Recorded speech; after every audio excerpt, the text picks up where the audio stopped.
The transfer market never sleeps. Once again, it has thrown up a whirlwind of stories that could reshape some of Europe's biggest clubs. Real Madrid are circling a Chelsea star with a staggering €120 million offer on the table. Manchester United are on the brink of yet another managerial change, with Rúben Amorim's future hanging by a thread and names like Gareth Southgate, Xavi and Oliver Glasner already being whispered as potential replacements. Bernardo Silva looks set for a Middle Eastern swansong.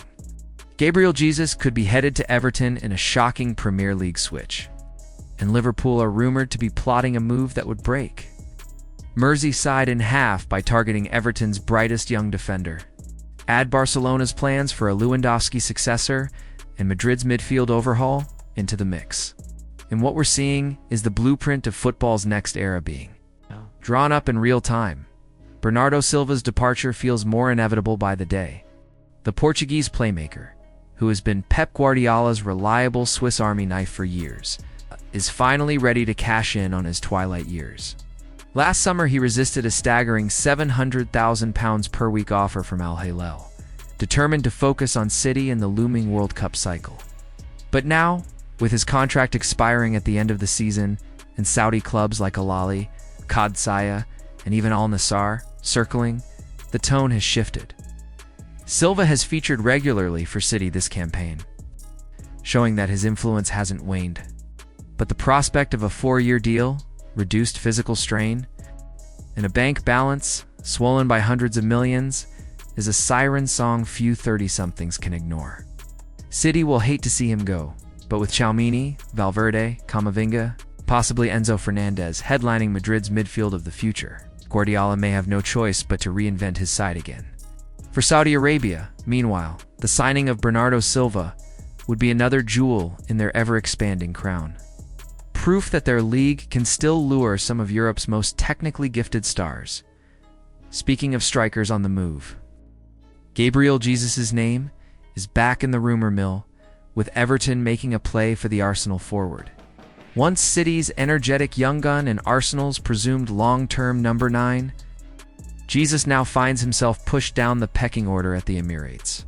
With Victor Gyökeres establishing himself and Kai Havertz often preferred, Jesus has been reduced to a luxury option. For a player of his pedigree, that's unacceptable. Everton, on the other hand, are desperate.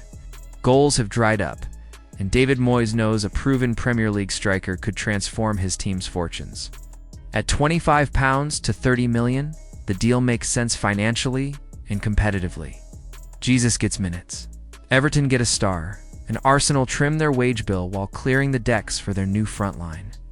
This is the type of transfer that seems almost too logical not to happen, provided Everton have the stomach for the fee, but the biggest headline comes from Spain, where Real Madrid's relentless pursuit of midfield excellence has zeroed in on Chelsea's Enzo Fernandez.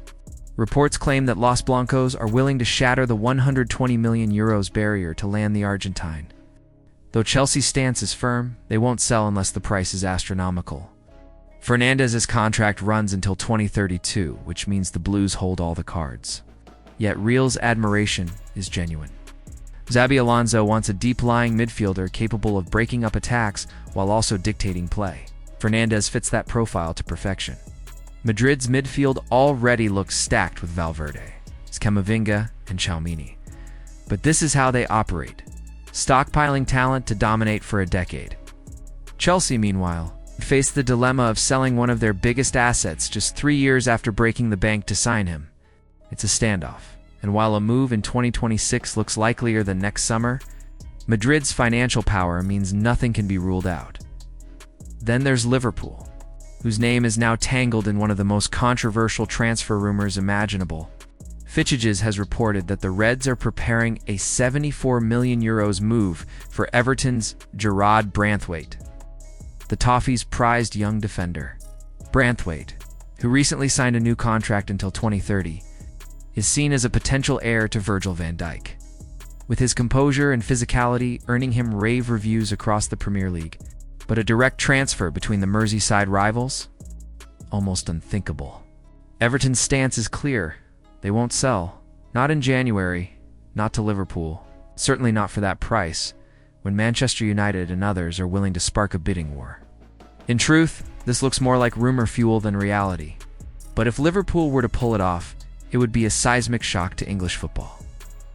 One that would shatter the traditional animosity between the two clubs in the most ruthless way possible. As if all that weren't enough. Manchester United are once again spiraling. Amorim's appointment was meant to be the start of a new project, a fresh voice to cut through the chaos of Old Trafford.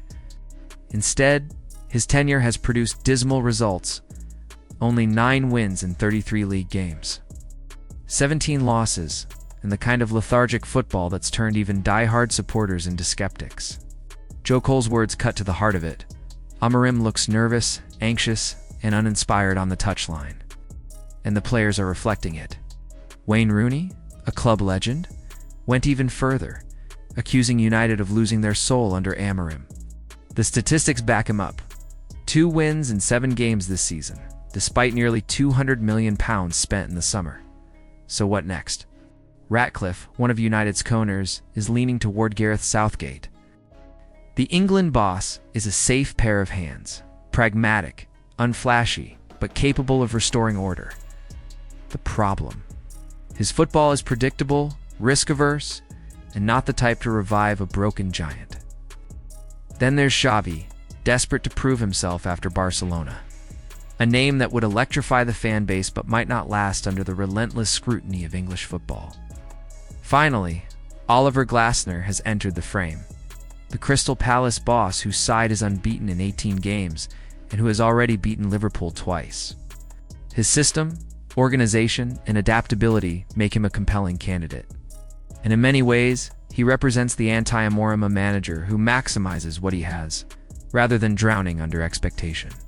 United's choice will reveal everything about where the club sees itself heading: safe stability, blockbuster ambition, or clever pragmatism. Meanwhile, over in Catalonia, Barcelona are already bracing for life after Robert Lewandowski. The Polish forward is expected to depart at the end of the season, and his replacement is reportedly Dortmund's Serhou Guirassy. Flick is said to be personally pushing for the move. Drawn to Guirassy's remarkable scoring record, 43 goals in 56 games. With a buyout clause of €60 minus 75 million in his contract, Guirassy looks attainable, but Barca's shaky finances once again loom large.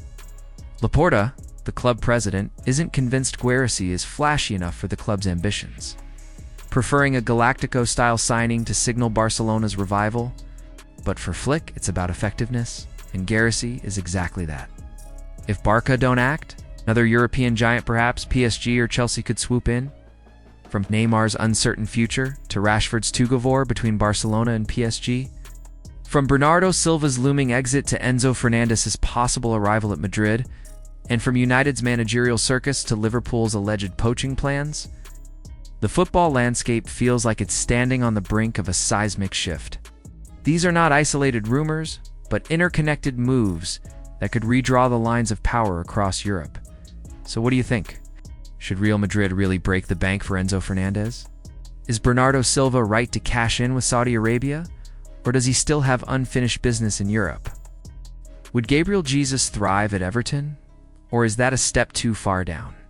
And who should lead Manchester United out of the wilderness, Southgate, Xavi, or Glasner? Drop your thoughts in the comments.